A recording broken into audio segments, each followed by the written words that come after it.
It's a huge change and that's because of Hamza Chaudhary. এখান থেকে within 15 to 20 years এর ভিতরে probably আমরা দারুণ কিছু প্লেয়ার পাবো। তো তাহলে তারাই তো আগামী দিনে বসুন্ধরা কিংসকে রিপ্রেজেন্ট করবে, তারা বসুন্ধরা কিংস এর হয়ে খেলবে। ভাই, এই যে বসুন্ধরা কিংস একাডেমিতে আসলেন, এই খুদে বাচ্চারা ফুটবল খেলছে, মানে কেমন লাগছে আসলে? সব মিলিয়ে তো বলতেন যে দেশের ফুটবলের একটা আসলে পরিবর্তন হয়ে গেছে কিনা আসলে? অদ্ভুত সুন্দর, এটা যে কি সুন্দর একটা দৃশ্য, এটা আসলে বলে বোঝানো খুব মুশকিল। এতটুকু বাচ্চারা, তারা ফুটবলার স্বপ্ন দেখে, তারা সাত সকালবেলা এখানে চলে আসে, তারা ডিসিপ্লিন ওয়েতে ট্রেনিং করছে, কোচের কথা তারা শুনছে, তো ডিসিপ্লিনের প্র্যাকটিস একই সাথে হচ্ছে এবং তারা ফুটবল খেলছে এবং ফুটবলার হওয়ার স্বপ্ন দেখছে। এক বছর আগেও সম্ভবত এই দৃশ্যটা আমরা বাংলাদেশে কল্পনা করতে পারতাম না।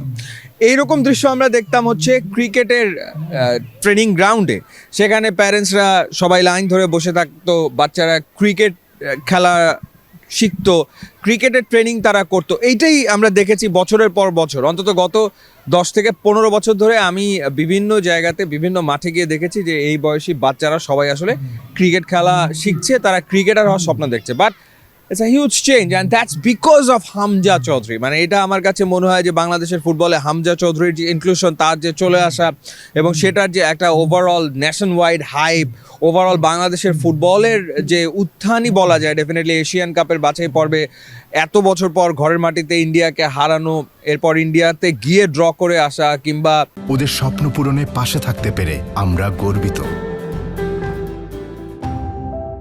হংকংয়ের বিপক্ষে ড্র করা, সো ওভারঅল যে ফুটবলের একটা জাগরণ বাংলাদেশে হয়েছে। আমরা সবসময় বলতাম যে ফুটবলের সোনালী অতীত, বর্তমানটা গোল্ডেন, এই মুহূর্তটাই আসলে বাংলাদেশের ফুটবলে গোল্ডেন টাইম।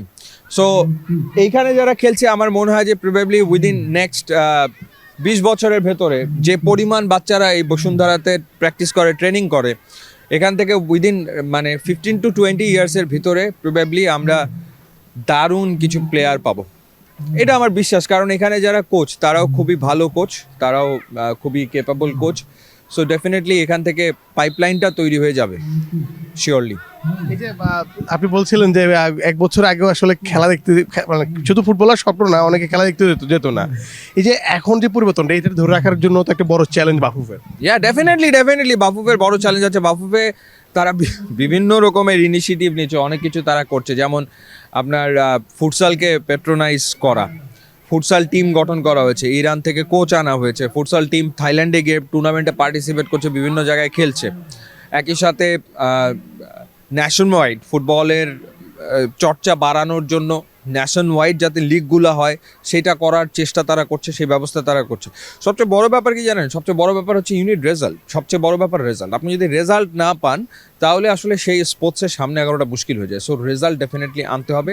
সেই কারণে ইনফ্রাস্ট্রাকচার খুবই ইম্পর্টেন্ট ব্যাপার। সেটা শুধুমাত্র ঢাকা কেন্দ্রিক হলে হবে না, ন্যাশন ওয়াইড হতে হবে, because you have talent all over the country. সব জায়গাতে আপনার ইনফ্রাস্ট্রাকচার থাকতে হবে, সব জায়গায় ফুটবল খেলা চলতে হবে, সব জায়গায় লিগ চলতে হবে, তাহলে আপনি you will get result, ultimate result. যেটা আমরা স্বপ্ন দেখি যে নেক্সট এশিয়ান কাপে আমরা কোয়ালিফাই করব। নেক্সট এশিয়ান কাপে যদি আমরা মেয়েরা কোয়ালিফাই করে গেল, মেয়েরা অস্ট্রেলিয়াতে গিয়ে এশিয়ান কাপে খেলবে, হুইচ ইজ তারা তো ইতিহাস করেছে। সো এরপরে যদি ছেলেদের টিমও এশিয়ান কাপে খেলে, তারপরে কি থাকে নেক্সট টার্গেট? তারপরেই তো ওয়ার্ল্ড কাপ, তাই না?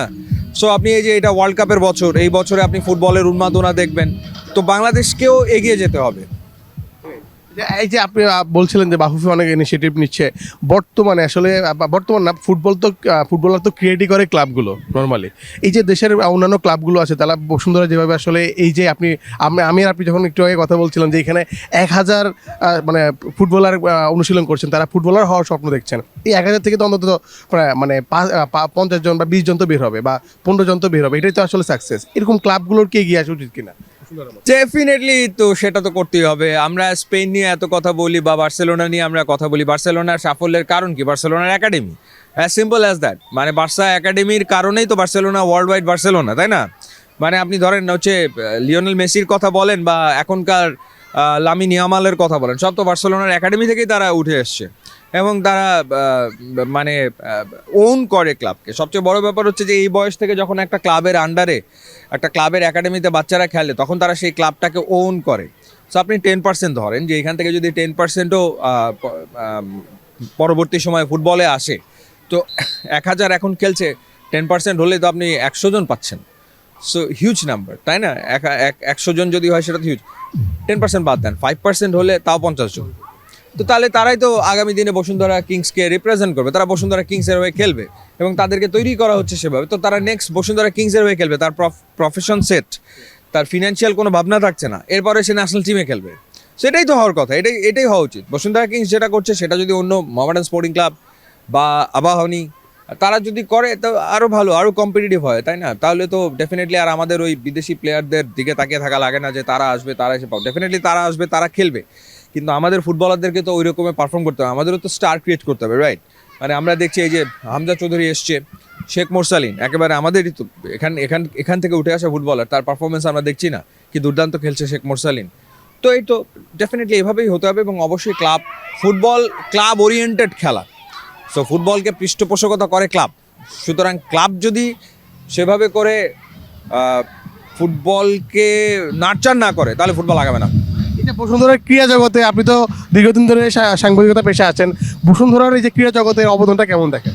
অ্যামেজিং, এক কথায় অসাধারণ। এই যে ফ্যাসিলিটিস কোথাও তো নাই।